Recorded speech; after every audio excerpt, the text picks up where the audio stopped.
Mariners lose game 3, 13-4 in a crushing defeat. Is it time to panic? Is there any silver linings from this game?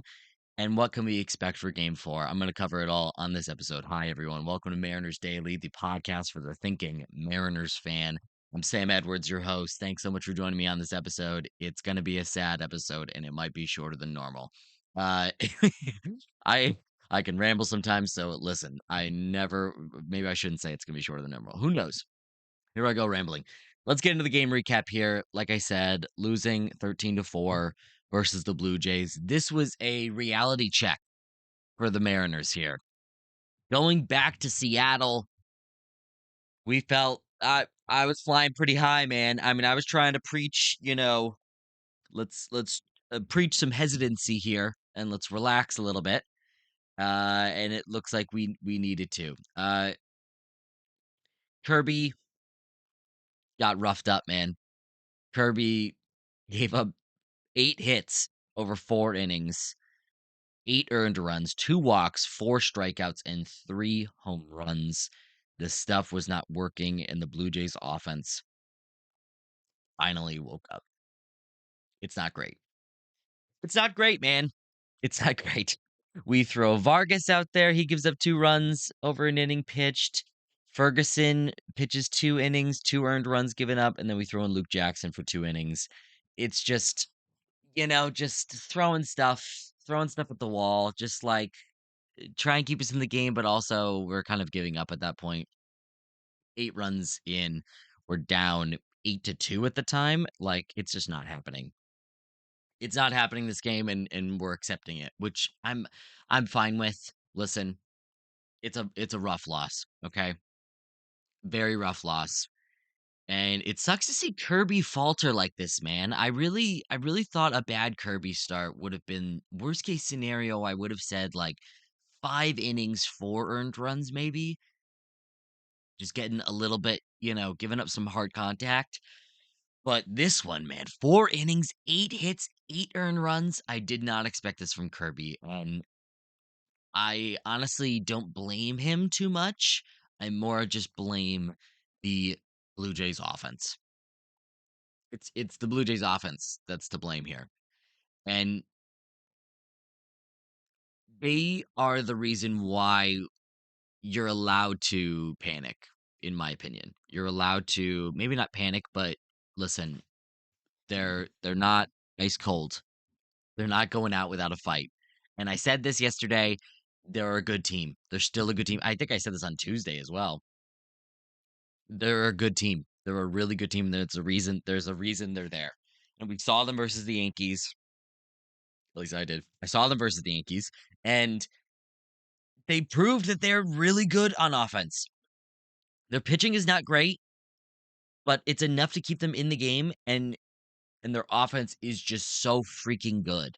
And we can't forget that. And they reminded us in this game. Am I panicking? No, I'm not panicking. We got up 2-0 in this series. Let's not take that away from us yet. It's 2-1 right now. We're still in Seattle. We'll see. With this Blue Jays offense, man, Springer goes 3 for 6 with a homer. Vladdy goes 4 for 4 with a homer. Just misses a second homer and also misses a triple for possible cycle. He's firing on all cylinders now. And we shut him out in the first 2 games, which was great, but he finally woke up, and that's a little scary. Alejandro Kirk, the catcher, goes 2 for 4 with a 3-run homer. Andres Jimenez, the number 9 hitter, goes 3 for 5 with a homer. Overall, the Blue Jays have 18 hits in this game. They really took it to us. Should we panic? Is it time to panic? No, it's not time to panic. Everybody calm down. It's going to be a tough series. It is going to be a tough series. I still believe in the Mariners. I still believe in our rotation to keep us in the game, and I believe in our offense. And that's my third point. The offense. The power's still there. We're still getting homers. I mean, honestly, this game starts off so well for the Mariners. Freaking Julio coming up with another home run in this series. He's doing a great job. A 2-run homer for him. He gets an infield hit later in the game. Great. Randy goes deep. Finally. Raleigh goes deep. Finally. I won't say finally. Raleigh's been very good. Very good with the power. Randy going deep is could be a huge boost for this team. And I know playoff Randy has not shown up since about 2020. Uh, and we're waiting for him to kind of show himself. Pardon me. Whew. Oh boy. But Randy finally homers, which is great to see. They homer off Rodriguez in the eighth. Back to back homers. No, not back to back homers. I'm sorry. Wait, yeah, it was back to back homers. Yeah, Randy and Raleigh. So we get some power. The power staying consistent, which is great. And it is a positive. Listen, like there is a silver lining. Our offense did not just lay down and nothing happened. We still have some power. We still have something to give offensively, which is great. And honestly, if I was a Blue Jays fan going into this game, I definitely would have been worried because we've seen great offenses go completely cold in a playoff series, just totally shut down. And you're just left questioning what happened. The Blue Jays woke up and they showed us why they're the Blue Jays and why they're in the position that they are. So we just need to gear down, get ready for game 4 tonight, and just take it to them, man. We're in Seattle. We can do this. We can freaking do this, bro. And game 4, let's cover game 4 here. Like I said, it's probably gonna be a quicker episode. My gosh, I'm breezing through this right now. It is might be too quick. I might need to slow it down. Okay. No, game 4 is Luis Castillo versus Max Scherzer.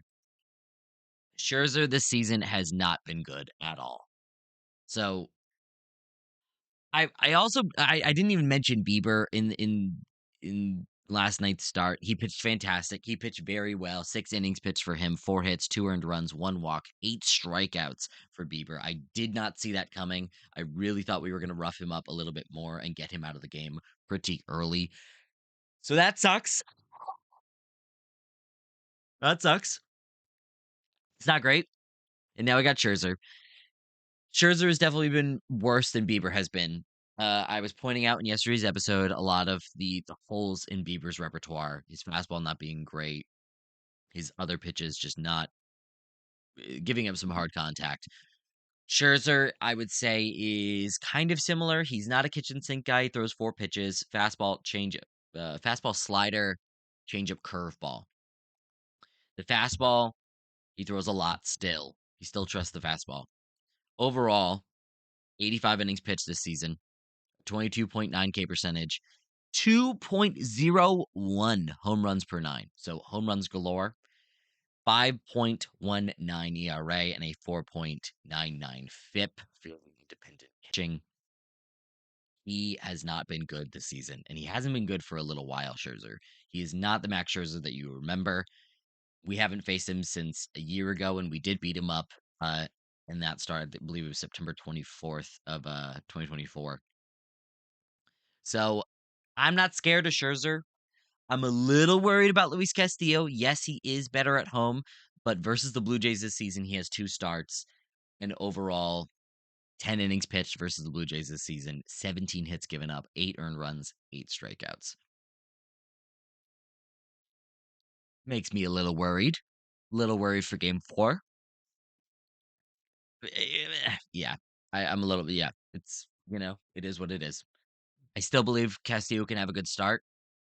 I think he's probably capped at 5 innings. I don't he would have to be really rolling to get to the 6th or later, which is possible. I mean, he's our rock, man. He's our rock. He can come through on this. He can. And we do need him to just hold them off as much as possible. And we need our offense to start smashing.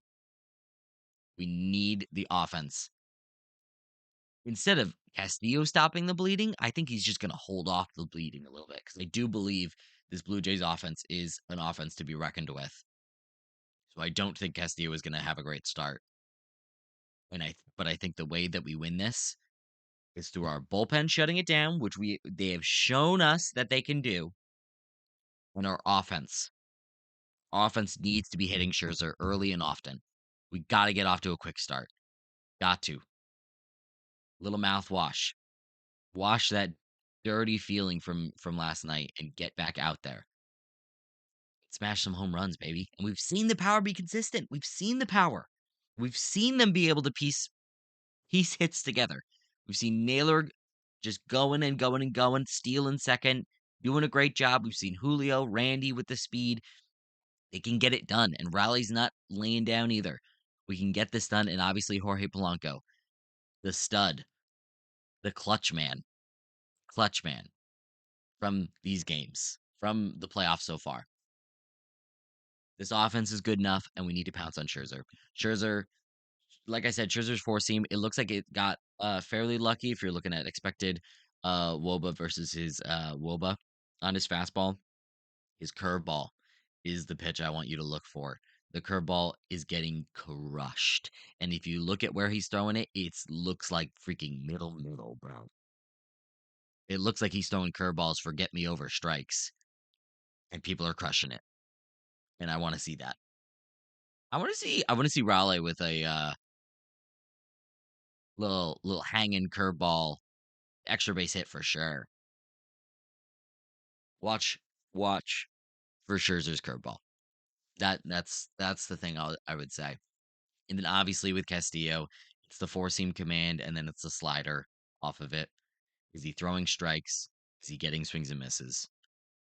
The key with Castillo, got to make sure that fastball command is good at the top of the zone and being careful. Because even watching Kirby, it didn't even look like that he was throwing that bad of pitches. Didn't look that bad. The homer from Vladdy was not even like on the screws. Like it wasn't even like, I don't know, man. I don't know. It's just a disappointment. I do want to hats off to Beaver. I do want to give him his props. Good for him. It wasn't just the Blue Jays offense destroying us.